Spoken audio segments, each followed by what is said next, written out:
Hey guys, welcome back. Hope you had a good weekend. May 5th, Monday. We had a bit of a gap down here on SPY. I'm going to review 0-day options today on SPY. Gap down again today. There is big data this week on Wednesday. We have FOMC, J Pow Pow. Market's already setting up some grind, getting it all settled in for Wednesday. So not unusual at all to the market to just kind of build liquidity until big event, kind of waiting for it. Combine that with combine that with Monday, which Monday oftentimes it likes to kind of trap retail a bit. Mondays and Fridays, everyone's gotten pumped up over the weekend. They're coming into Monday all psyched out to trade, and then just have a chop.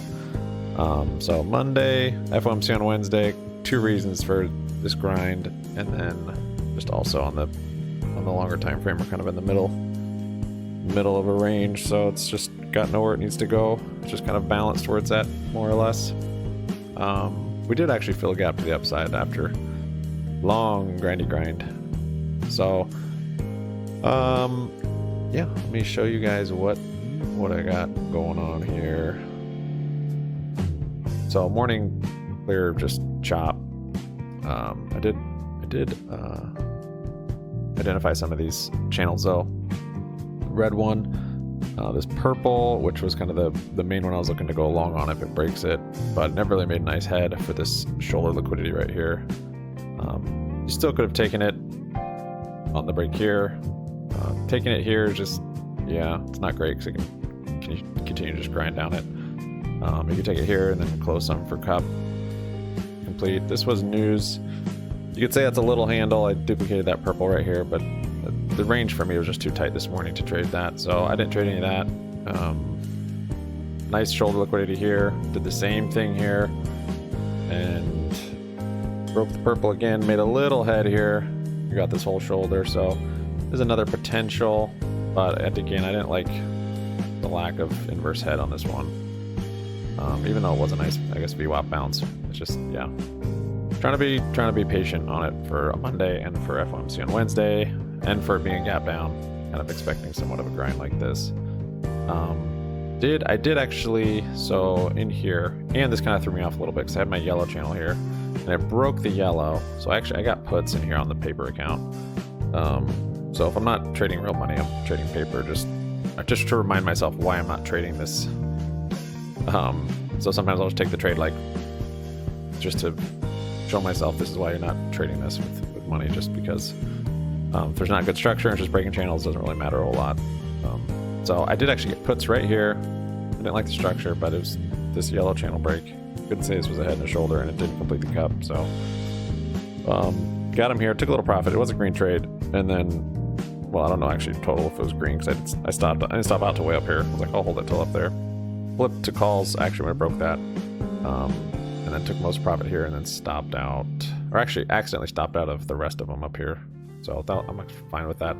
Today's a good day for selling premium or trading futures, more or less. There's a couple trades going along for sure, and it just depends on how you want to trade it. But as you see, it just would kind of build liquidity and then not have a continuation, and just on, and then eventually I'd try to this bigger blue channel here, just this grind up we were in. And then towards the end of the day here, I tried this red one, which normally I wouldn't necessarily look for that inside a larger channel, just because it's, especially later in the day, but just because it can do anything it wants inside this range. But I did, and it did have 3 points of support, which gives me more confirmation. So the one trade I was gonna consider taking, but I really did not want to take a mutual trade, basically, or a what's it called? I don't know. A bounce trade, but in the opposite direction. A drop trade. I didn't want to because I didn't want to try and call a reversal, but if it's starting to taper heavily like this and there's no continuation to the upside, there definitely are trades to take to the downside, but you just have to be careful and know what you're doing. A couple reasons why this was a good one. For one, it was retesting the high of this channel here. Another reason is actually just time of day. It was close to 3 o'clock. We got VWAP down here. Bulls clearly don't have liquidity to go up at this point. And so, yeah, that's one reason why you could do it. So I actually had an alert on this red channel. It alerted me, I saw it, I'm like, I really don't want to take the reversal, I guess. It's not really reversal, but I didn't feel like it. Today I just had bogey, fear of getting in. Hard time pulling the trigger quite a bit today. But yeah, so didn't take this, but that was the nice trade today. I would say pretty much the only one I would have potentially taken, well, to this point. That came down, of course, my first take profits right here, which was right on it, because that's the support. So, and on a day like today, if you're selling options, you're doing well, because it's just crushing the IV basically with this choppy, grindy stuff. Futures are good again, but when you have a chop grind like this, if you do get some velocity coming in, the contracts go crazy, which is nice.